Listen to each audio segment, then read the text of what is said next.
વર્તમાન સરકારના તમામ મંત્રીઓ આજે સાંજ સુધીમાં રાજીનામા આપશે। 17 ઓક્ટોબરને શુક્રવારના રોજ આવતીકાલે સવારે ગાંધીનગરના મહાત્મા મંદિર ખાતે નવા મંત્રીઓની શપથવિધિ યોજાશે, જ્યાં નવા મંત્રીઓને રાજ્યપાલ મંત્રીપદના શપથ લેવડાવશે। કોની દિવાળી સુધરી અને કોનું બગડ્યું બેસતું વર્ષ, તેના પર સૌ કોઈની નજર છે। શું તમને ફોન આવ્યો? અત્યારે ભાજપના તમામ ધારાસભ્યોને આ જ વાતની તાલાવેલી છે। એટલું જ નહીં, અધીરા બનેલા કેટલાક ધારાસભ્યો એકબીજાને ફોન કરીને પણ પૂછી રહ્યા છે કે શું તમને ઉપરથી ફોન આવ્યો કે નહીં। ફોન આવ્યો કે નહીં એ ટેગલાઇન હાલ ગુજરાતમાં સૌથી વધુ ચર્ચામાં છે। ઉલ્લેખનીય છે કે 2 દિવસ ભાજપના તમામ ધારાસભ્યો અને મંત્રીઓને ગાંધીનગરમાં જ હાજર રહેવાની સૂચનાઓ ઉપરથી આપી દેવામાં આવી છે। જે ધારાસભ્યોને મંત્રીપદ મળવાનું છે તેમને એક બાદ એક ફોન આવવાના શરૂ થઈ ગયા છે। કોનું પત્તું કપાશે? કોને મળશે મોકો?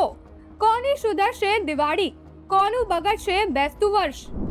મુખ્યમંત્રી ભૂપેન્દ્ર પટેલની આગેવાનીવાળી નવી સરકારના કેબિનેટમાં કોને સ્થાન મળી શકે છે તેની વાત કરીએ તો ભાજપના પૂર્વ કેબિનેટ મંત્રી અને પૂર્વ પ્રદેશ પ્રમુખ રહી ચૂકેલા જીતુ વાઘાણી, સૌરાષ્ટ્રનો ભાજપનો સૌથી મોટો પાટીદાર શહેરો અને સહકારી ક્ષેત્રના આગેવાન જયેશ રાદડિયા, વર્તમાન વિધાનસભાના અધ્યક્ષ શંકર ચૌધરી, કોંગ્રેસમાંથી ભાજપમાં આવેલા અર્જુન મોઢવાડિયા, ઋષિકેશ પટેલ, બળવંતસિંહ રાજપૂત, કોંગ્રેસમાંથી ભાજપમાં આવેલા અને રાજપૂત સમાજના અગ્રણી સીજે ચાવડા, પરસોત્તમ સોલંકીના સ્થાને હીરા સોલંકી, નરેશ પટેલનો સમાવેશ થવાની પ્રબળ સંભાવના છે।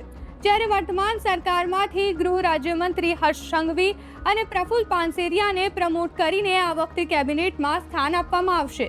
જ્યારે નવી સરકારમાં રાજ્ય કક્ષાના મંત્રી તરીકે કોને મોકો મળશે તેની વાત કરીએ તો ઉદય કાનગડ, કેઓ રોકડિયા, અમિત શાહ, મહેશ કશવાલા, અલ્પેશ ઠાકોર, જયરામ ગામિત સહિતના ધારાસભ્યોના નામની સંભાવના સૌથી વધુ છે। આ ઉપરાંત નવા મંત્રીમંડળમાં યુવા મહિલા ચહેરાઓ પણ સામેલ થઈ શકે છે, જેમાં ક્ષત્રિય સમાજમાંથી આવતા રીવાબા જાડેજાનું નામ નક્કી માનવામાં આવે છે। જ્યારે દક્ષિણ ગુજરાતના મરાઠી સમાજમાંથી આવતા ધારાસભ્ય સંગીતા પાટીલ, સિંધી સમાજમાંથી આવતા ડોક્ટર પાલ કુકરાણી અને દર્શિતા શાહ સહિતના મહિલા ધારાસભ્યોને રાજ્ય કક્ષાનું મંત્રીપદ મળવાની પ્રબળ સંભાવના છે। આવતીકાલે 17 ઓક્ટોબરના રોજ કેન્દ્રીય ગૃહમંત્રી અમિત શાહ, ભાજપના રાષ્ટ્રીય અધ્યક્ષ જેપી નડ્ડા, ભૂપેન્દ્ર યાદવ, સુનિલ બંસલ અને રત્નાકર સહિતના ભાજપના રાષ્ટ્રીય નેતાઓની હાજરીમાં મહાત્મા મંદિર ખાતે નવા મંત્રીઓનો શપથ સમારોહ યોજાશે। એવી પણ માહિતી સામે આવી છે કે આ વખતના મંત્રીમંડળમાં ફરી એકવાર ભાજપ ડેપ્યુટી સીએમની પેટર્ન રિપીટ કરી શકે છે। 2027ની ગુજરાત વિધાનસભાની ચૂંટણીના જ્ઞાતિગત સમીકરણોને ધ્યાને રાખીને ડેપ્યુટી સીએમનું પદ કોઈને આપવામાં આવી શકે છે। વર્તમાન સરકારના મંત્રીમંડળમાંથી કોનું પત્તું કપાશે તેવી વાત કરીએ તો સરકારના કેબિનેટ વિભાગમાંથી હાલના નાણામંત્રી કનુ દેસાઈ, કૃષિ મંત્રી રાઘવજી પટેલ, શિક્ષણ મંત્રી કુબેર ડિંડોર તેમજ કોંગ્રેસમાંથી ભાજપમાં આવેલા કુંવરજી બાવળિયા, મુળુ બેરા અને ભાનુબેન બાબરિયાનું પત્તું કપાવવાનું નક્કી છે। જ્યારે રાજ્ય કક્ષાના મંત્રીમંડળમાંથી બચુ ખાબડ, મુકેશ પટેલ, ભીખુસિંહ પરમાર, પરસોત્તમ સોલંકી અને કુંવરજી હળપતિનું પત્તું કપાશે।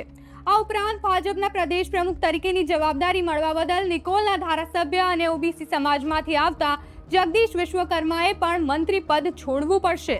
સૂત્રો પાસેથી એવી પણ માહિતી સામે આવી છે કે નવું મંત્રીમંડળ વામન નહીં પણ વિરાટ કદનું હશે।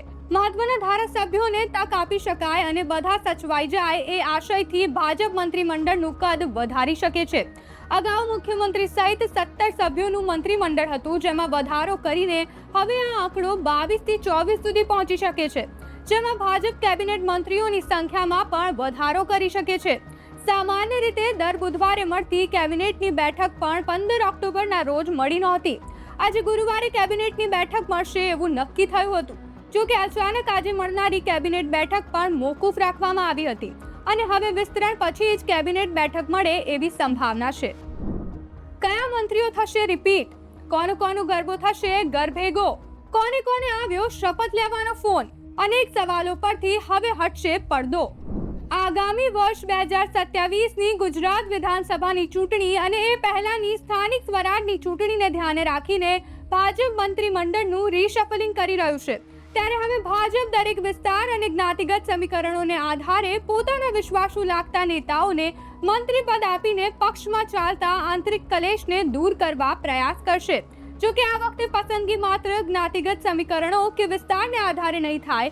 ભાજપ હાઈકમાન્ડની સૂચના મુજબ આ વખતે ભાજપ યુવા ચહેરાઓ, તેમની સામાજિક છબી અને તેમનું પરફોર્મન્સ સહિતની બાબતોને ખાસ ધ્યાને લઈને મંત્રીપદ માટે પસંદગી કરવામાં આવશે. તમને શું લાગે છે, કોને પડતા મુકાશે અને કોને મળશે નવા મંત્રીમંડળમાં મોકો? કમેન્ટ કરીને કહો.